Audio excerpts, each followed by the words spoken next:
Hello and welcome back. In this section, we are going to work on email management tips.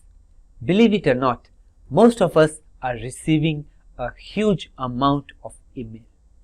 Really, it's too much email and we don't know what to do with so much email. Which ones are I am supposed to be working on? Which are the ones I need to keep for future? Then there are others where I am only on the copy. Some I am in the to, and some that you have delegated to others. There are other emails which you are not so interested in, but you may not want to delete. Some you still want to keep, maybe for future. With so many emails coming in, it becomes extremely difficult. In fact, junk mail is another thing that keeps on bombarding you even though you try to unsubscribe. These people somehow find ways to keep spamming your inbox. So how do you manage your email? Remember, email management is a great self-management trick. So in this section, I'll give you some email management tips.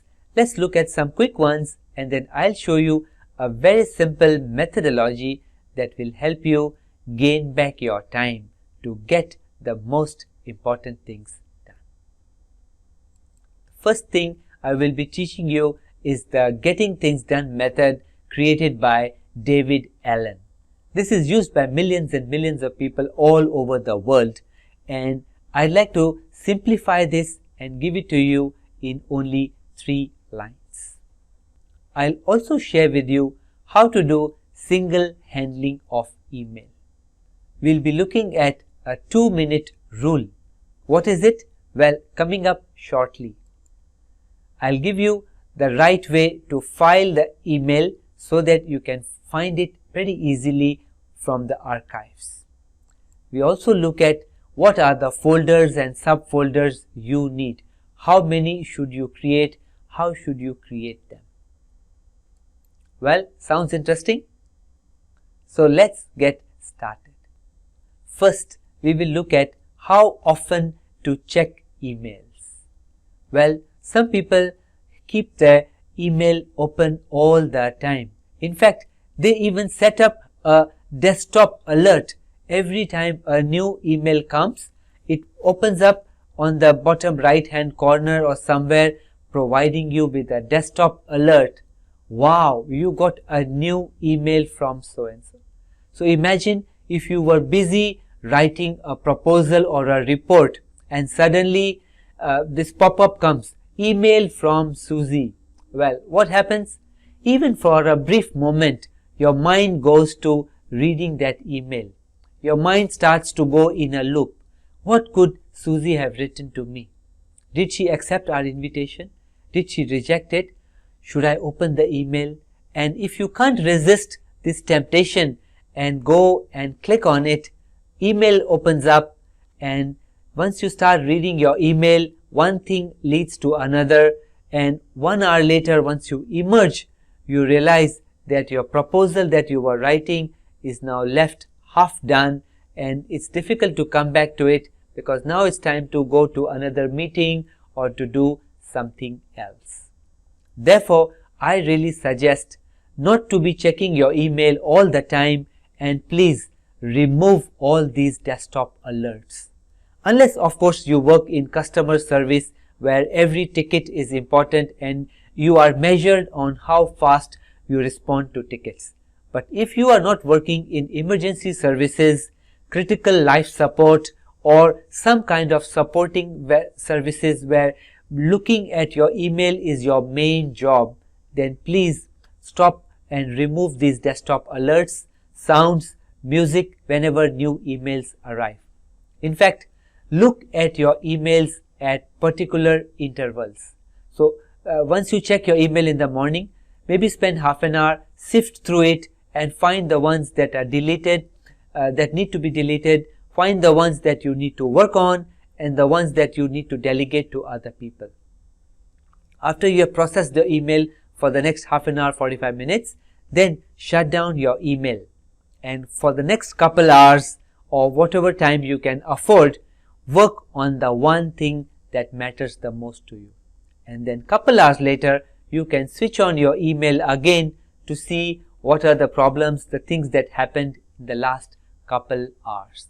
That way, you get a focused mind, and constant email barrage as well as all these desktops alerts are not bothering you, disturbing you from doing the thing that you want to do. So you decide how much time is sufficient.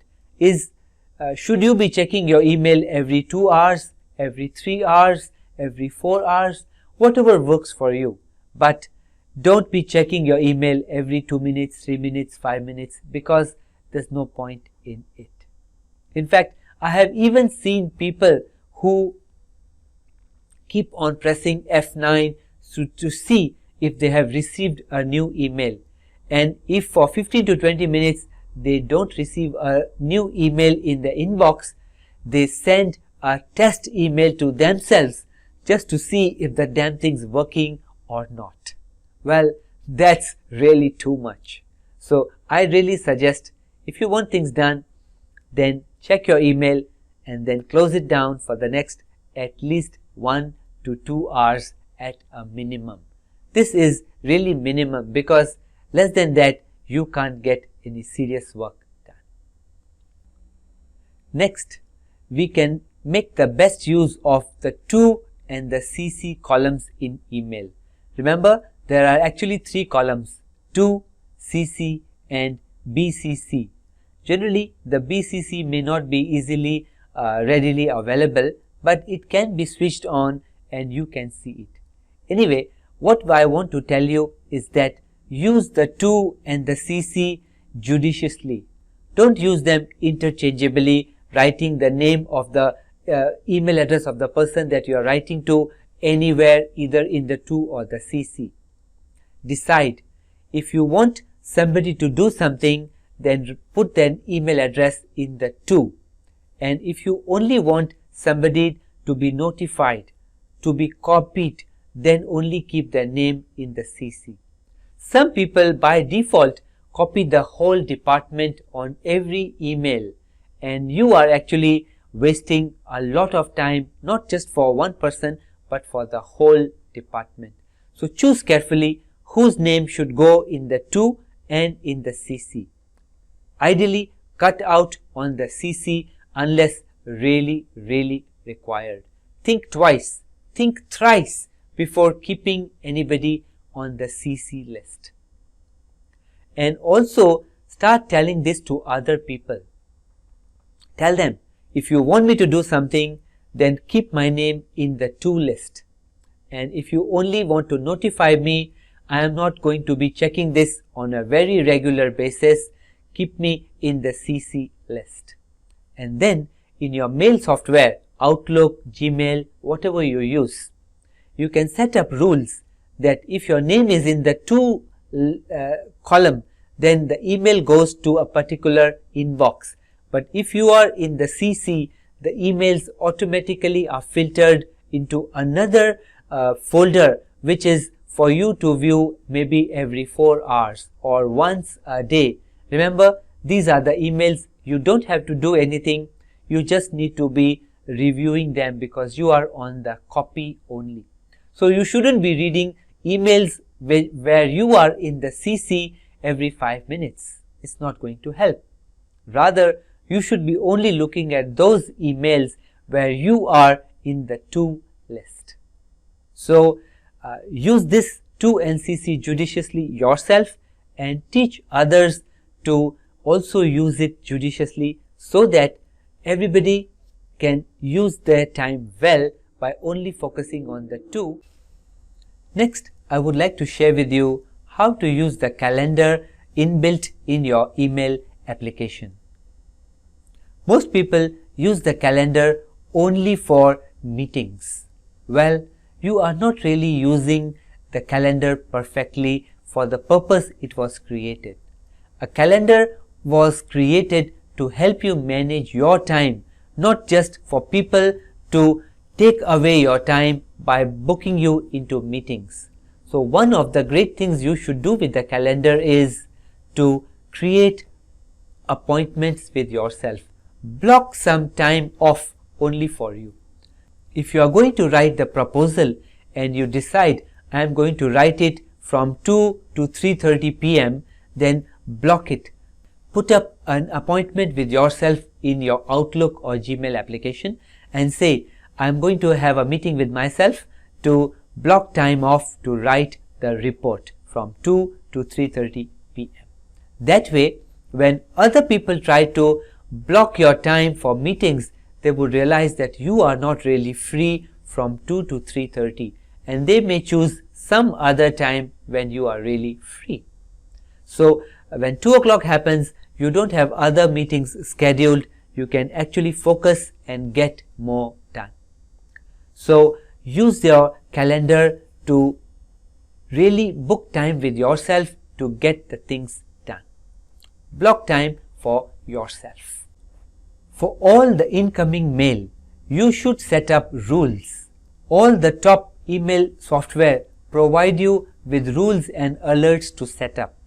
Auto processing of these rules is automatic, and as email comes in, it can go into different folders based on the to CC, based on the subject, based on who is sending it and to who is it intended for.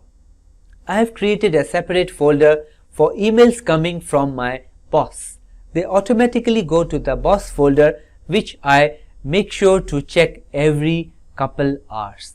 That way I don't miss out on my boss's email from the onslaught of all the junk mail that I receive. Similarly, for certain projects, by the name or the subject or the senders, I can easily migrate email into different folders if I choose to. Finally, we look at how to use search folders effectively. Really, right now we don't need hundreds and hundreds of folders. There was a time when we used to create folders for every project and subfolders for the sub-projects. Finally, there was a time when I began to see the meeting minutes, January, February, March, April, and then the meeting minutes alone were spanning at least 18 different folders. Do you really need that many folders? I mean, today's email software, the search engine built inside them is extremely fast, sophisticated, and works really well. So all you need is a single folder to move things as archive. If you really need to find something, use the search feature to be able to find things. Today, you can find things better if you put them in double quotes. If you can specify around which month it came, in which year it came, who was the sender, did it have an attachment, what was the size of this email, etc., etc. So you can search emails by sender, by subject, by the time period, by attachment, so many different options. Use them well, understand and find your email software. Do look at the show notes. I have provided you additional tips on how to use search folders on Outlook and on Gmail.